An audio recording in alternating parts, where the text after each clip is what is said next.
represent a nonprofit organization that a team of members have created called Grassroots Bridge Builders, and this is one of my team members. I am Shania Alston, and also homeless. So what I wanted to say was speak on something that these two gentlemen had said. This sign that we created, actually, Shauna Chris called "We Are People, Not Problems." So, like, the question I gotta ask: how do you view the homeless? You know what I'm saying? Because what that man spoke about is really actually factual. I was diagnosed with a terminal illness. I passed all my UAs. They didn't believe me. They didn't believe the UAs. They said I manipulated it.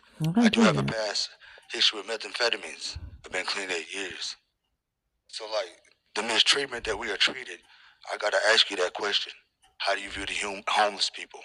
Because see, a doctor told me that because of his education, that he knew what kind of person he was dealing with. Cause he see my kind every day. It cost me my life. They took blood work to prove that I was lying to him, that the UAs that I was manipulating.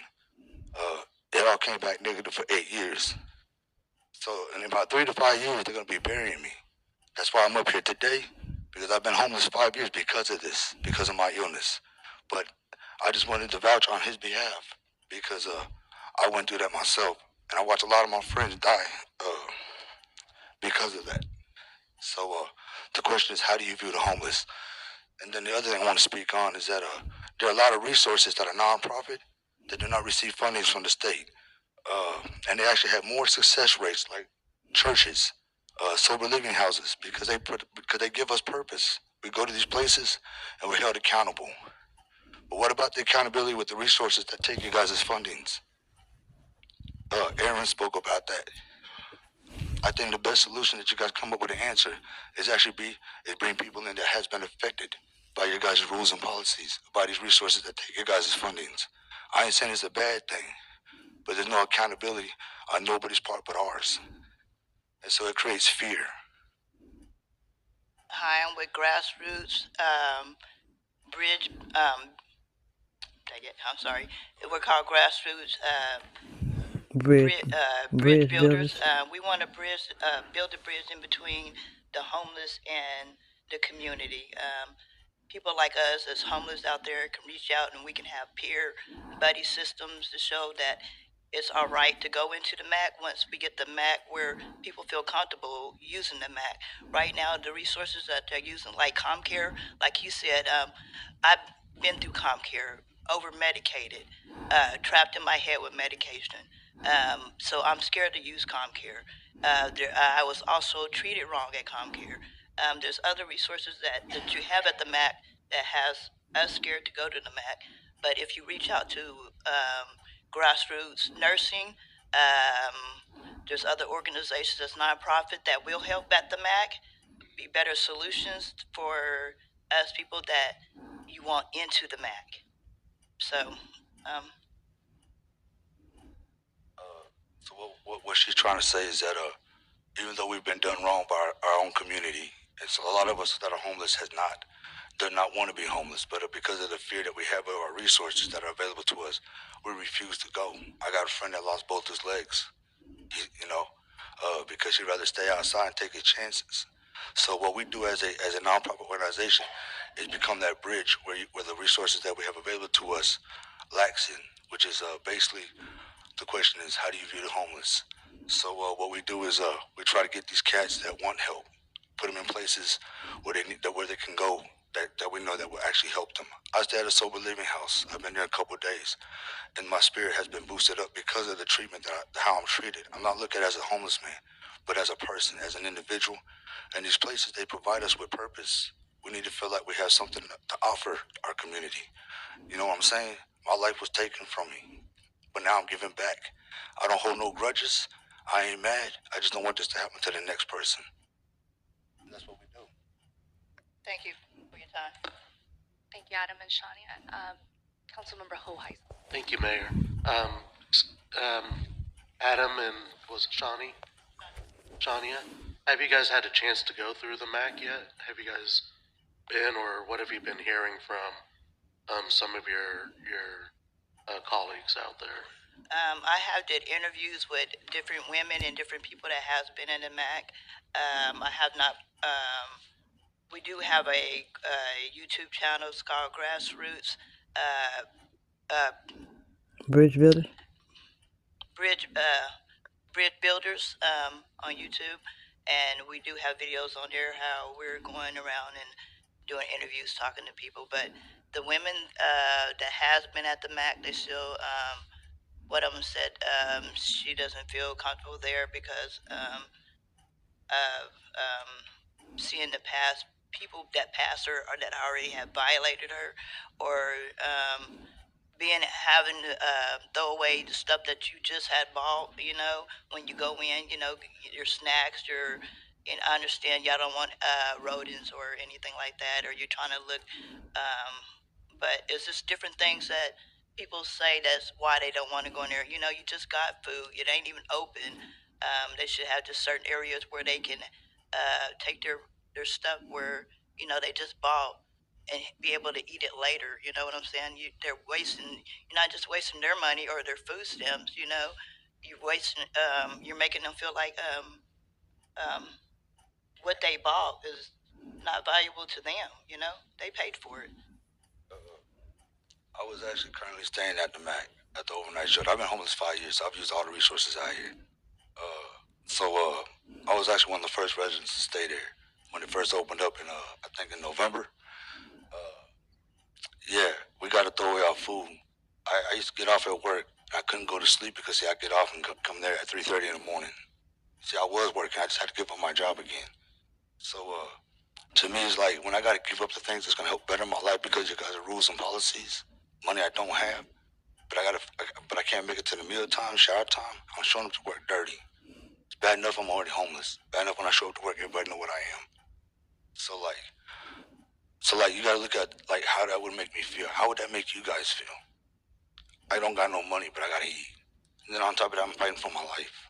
I have no resources available to me because of your guys' policies. I'm not saying they're wrong, but I think you should treat us as individuals and not as a whole.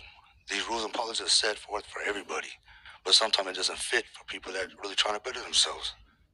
So, how I felt about it, I used to go in there every morning, and the staff, when they first started working there, they had smiles on their face. They was happy to be there working there, but because of the rules and policies, it created a lot of friction.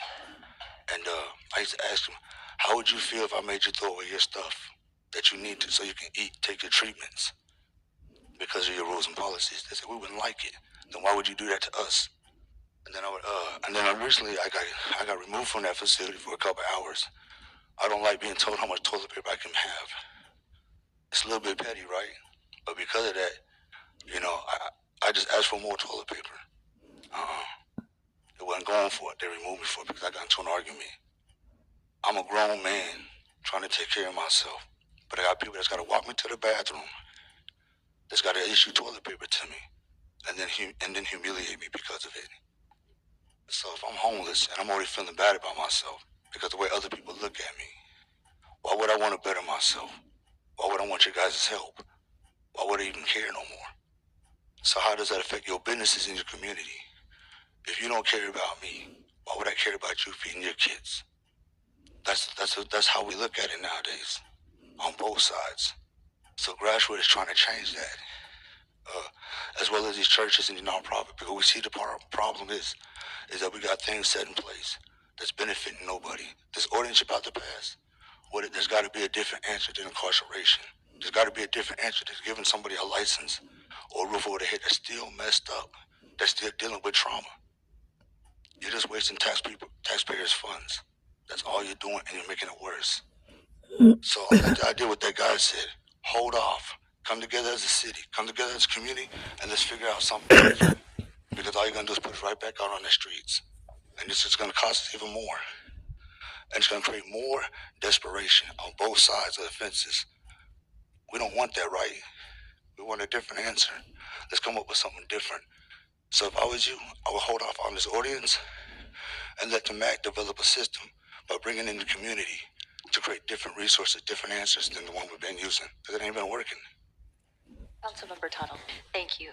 My question is for the city manager. Mr. Manager, last week, or a couple weeks ago, I'm so sorry, when we addressed this issue in the first reading, we said that one of the recommendations would be that it would go back to also to have thoughts from the homeless task force. Is that correct?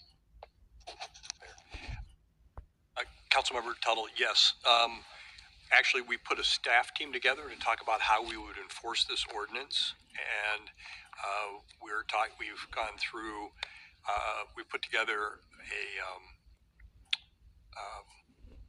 workflow, and we have established training for all of our staff that involves compassionate enforcement, and we're also then looking at how we get private resources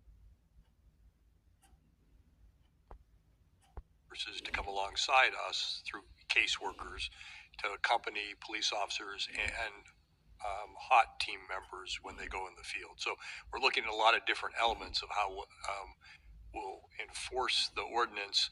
Once we have all of that established, then we plan on going to the homeless task force, actually the provider subcommittee or committee, to outline that and to refine it as they would recommend. Thank you. And I just wanted to highlight too, one of the speakers made mention of people who have experienced being unhoused, homeless, having input. There are members of the homelessness task force who have been unhoused, correct? Yeah. Okay. Thank you so much.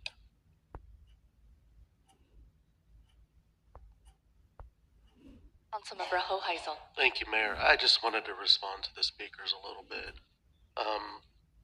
I do believe that there are plans in the future with the MAC to have personal storage areas as well. We're just getting this open and going. We're going to be building it out for a little while. I think there's also plans to have kennel spaces well, so that way people can bring their animals in as well. So I just ask that you continue to work with us on some of these too. It's great that you have an organization out there.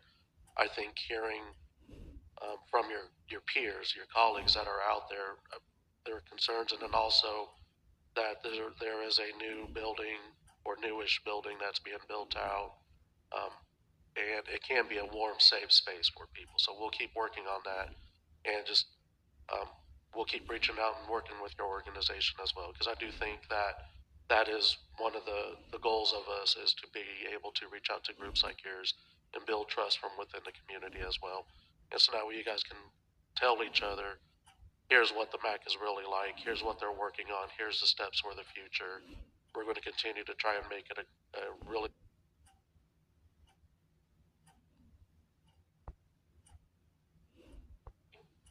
solid, safe place that will help people and also give people options again to bring your pets and to have. I'm not sure about food items. I'm not sure on some of that.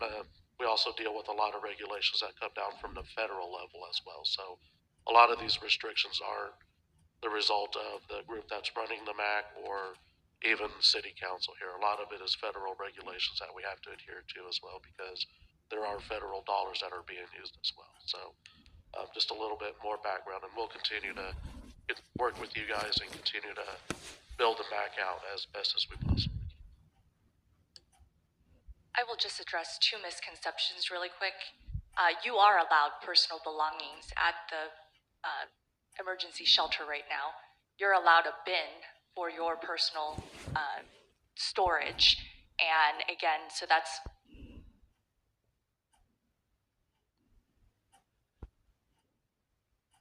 myth number one, that you cannot bring your personal items. That is false.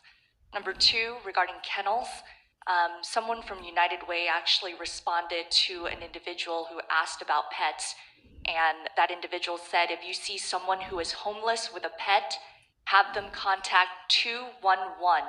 There is a resource that helps cover the cost of boarding a pet so the person or owner can seek shelter.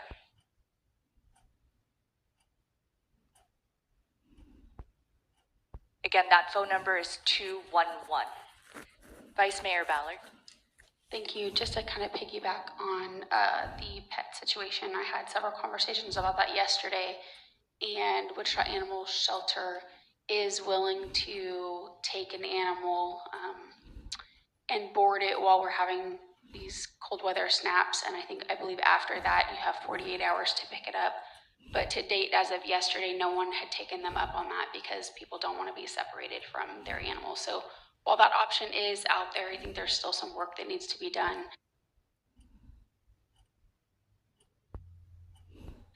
Because people aren't wanting, I think they said maybe about 30% of the contacts that they made over the weekend, people had animals and they were not wanting to be separated from their pets. So rightfully so, I love that that opportunity and option is there, but I think there's still some fine tuning that we need to do to keep their animals with their pet owners. So thank you. We have room for one more individual. So speaker number 5.